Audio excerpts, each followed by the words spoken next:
जिसने जिंदगी में एक बार शिव महापुराण की कथा सुन ली तो वो पितरों को समझ जाएगा कि पितर है क्या। सारे लोकों में सबसे सुंदर लोक है पितर लोक। कारण क्या है? तुम्हारे यहां दिवाली साल में एक बार मनाई जाती है, देवलोक में दिवाली साल में एक बार मनाई जाती है, नाग दीपावली के दिन। पितृलोक में दीपावली रोज मनाई जाती है। कारण, पितृलोक में दिवाली रोज क्यों मनाई जाती है, उसका कारण क्या होता है? लक्ष्मी जी ने नारायण से पूछा, ब्रह्माणी ने ब्रह्मा जी से पूछा, इंद्राणी ने इंद्र से पूछा, एक बात बताओ, तुम दिन भर बैकुंठ में नहीं रहते हो नारायण, आप कहां चले जाते हो? भगवान विष्णु ने कहा, मैं बता नहीं सकता कि मैं दिन भर कहां जाता हूं। नहीं, आज तो आपको बताना पड़ेगा कि तुम दिन भर कहां जाते हो, तुम दिन भर रहते कहां हो, कहां पहुंच जाते हो दिन भर, आपको बताना पड़ेगा, ये आपको बोलना पड़ेगा। भगवान नारायण कहते हैं, मैं नहीं बता सकता। सुबह शाम घर पर आते हो, दिन भर गायब रहते हो, आखिर जाते क्या हो? पत्नी पति से क्यों ना पूछे? तुम भी अपने पति से पूछ सकती हो, क्यों दुकान तो 8 बजे बंद हो गई थी, 11 बजे आ रहे हो, कहां थे श्रीमान? पूछ सकती है, पत्नी का फर्ज है पूछना, और पूछना चाहिए भी, पूछना चाहिए, उसमें क्या दिक्कत है? पति को बताना भी चाहिए अपनी पत्नी को कि मैं मां गया था तो मैं आते आते मंदिर होते हुआ आया तो ऐसा हुआ, तो पूरी पूरी बात बताओ कि ऐसा हुआ, बताना चाहिए। धर्म पत्नी को बताना चाहिए कि मैं गया था, ये काम था, वो काम था। लक्ष्मी जी ने पूछा, तुम दिन भर कहां रहते हो? भगवान विष्णु ने कहा, मैं बता नहीं सकता। बताना पड़ेगा। तब नारायण ने कहा, फिर नारायण बोले, नारायण ने कहा कि देखो लक्ष्मी, बात ऐसी है कि पितृलोक इतना सुंदर लोक है, इतना सुंदर लोक है कि जहां जितने पितर निवास करते हैं उनके घर का कोई व्यक्ति अगर कथा सुनने जाता है, मंदिर जाता है, अगरबत्ती लगाता है, दिया लगाता है, या पूजन आराधना करता है, या भूलवश भी कहीं भगवान की कथा में जाकर बैठ जाता है, जितनी देर उसके घर का व्यक्ति कथा में बैठता है, नारायण कहते हैं उतनी देर मैं उसके घर के पितरों के कंधे पर हाथ रखकर कथा को श्रवण करता हूं।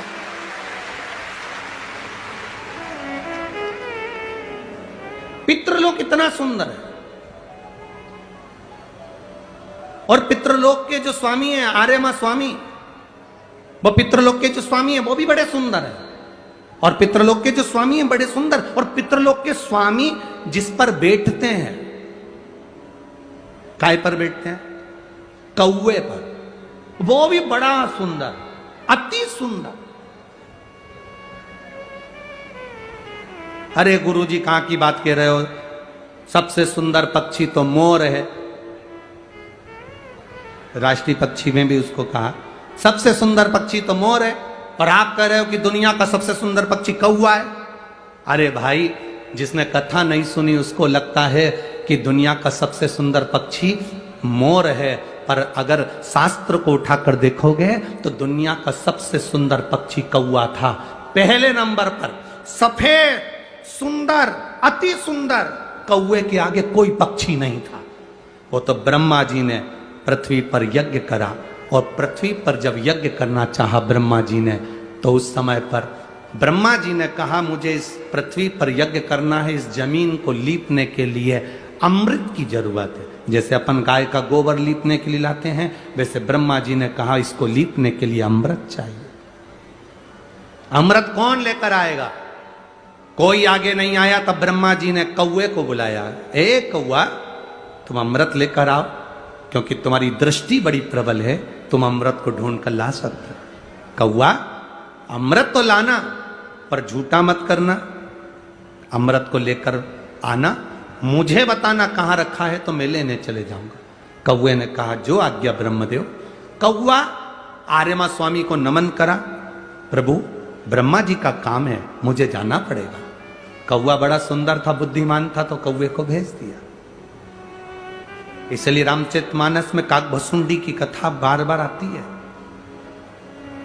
गरुण और कौवे की कथा आ रही है। कौवा कितना विद्वान था, चला अमृत का पता लगाने के लिए। जब कौवा चला, अमृत का पता लगाते लगाते लगाते लगाते कौवे ने संकल्प ले लिया था कि जब तक अमृत नहीं मिलेगा मैं मुख झूठा नहीं करूंगा, पानी तक नहीं पीऊंगा। भूखा प्यासा कौवा दौड़ता रहा।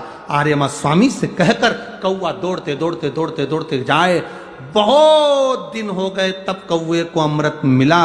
अमृत मिला तो कौवे को लगा बहुत तेज प्यास लग रही है, करूं क्या। कौवे ने उस अमृत को झूठा कर दिया। ब्रह्मा जी को आकर कहा, स्वामी अमृत वहां रखा हुआ है, पर बात इतनी सी है कि मैंने उस अमृत को झूठा कर दिया। ब्रह्मा जी को क्रोध आ गया। ब्रह्मा जी ने कहा, रे कौवे, तू सफेद होकर सुंदर होकर तूने ऐसा काला काम कर दिया, ऐसा बेकार काम करा, तूने अमृत को झूठा करा और ऐसा काला काम तूने करा। मैं तुझे श्राप देता हूं कौवे, तू गोरे से काला हो जाएगा। तूने अमृत को झूठा करा, इसलिए तेरी वाणी कर्कश हो जाएगी, तेरी वाणी कर्कश हो जाएगी। अमृत को कौवे ने झूठा करा था, इसलिए सारे पक्षी जल्दी मरते हैं, पर कौवा इतनी आसानी से नहीं मरता। कौवा इतनी आसानी से नहीं मरता। सारे पक्षी जल्दी मरते हैं, पर कौवा आसानी से नहीं मरता। तेरी वाणी कर्कश होगी तो काला होगा। सुंदर कौवा काला हो गया। आर्यमा स्वामी ने देखा कि मेरा कौवा मैं जिस पर बैठता हूं ये काला हो गया। आर्यमा स्वामी ने ब्रह्मा जी से कहा, आप क्या चाहते थे। ब्रह्मा जी कहते हैं, मुझे यज्ञ करना था, जमीन को लीपना था, कौवे ने अमृत झूठा कर दिया। क्यों चिंता करते हो, अमृत तो अमृत है, कोई झूठा भी कर देगा तो अमृत की शान कहां घट जाएगी। अमृत की क्या शान घटना। आर्यमा स्वामी ने कौवे से कहा, तू चिंता मत कर। आर्यमा स्वामी बोले, कौवे तू चिंता मत कर, आज मैं तुझको एक कार्य देता हूं। जब 16 श्राद्ध आएंगे, कौवा जिस जीव की जो तिथि होगी, मान लो किसी की चतुर्थी तिथि है, उस चतुर्थी तिथि पर तुझे छोड़ने के लिए पृथ्वी पर पितरों को जाना पड़ेगा। जब उनके छत पर तो पितरों को छोड़ने के लिए जाएगा, कौवा जब तू वापिस आएगा, तेरे लिए छत के ऊपर भोजन रखा रहेगा। जिसकी छत पर भोजन रखा मिल जाए उसको तू पाएगा तो पितृ तृप्त होंगे। कौवे ने कहा, मेरे द्वारा पितृ तृप्त होंगे। कौवा, नहीं, जब पितर वापिस आएंगे, पितृलोक में रहेंगे, उनको 1 वर्ष के अंदर जब भूख लगेगी, तब कौवा तू अपनी चोंच में उनकी छत से जो भोजन लेकर आएगा, अपनी चोंच से निकालकर उन पितरों को देगा, जिससे उनका कल्याण होगा और वो आशीर्वाद प्रदान करेंगे, वो वर प्रदान करेंगे। हम नहीं पहचानते हमारे शास्त्रों के विधानों को। हमने कह दिया ये अच्छा है, हमने कह दिया वो अच्छा, उसको समझो कि आखिर श्रेष्ठता कहां है।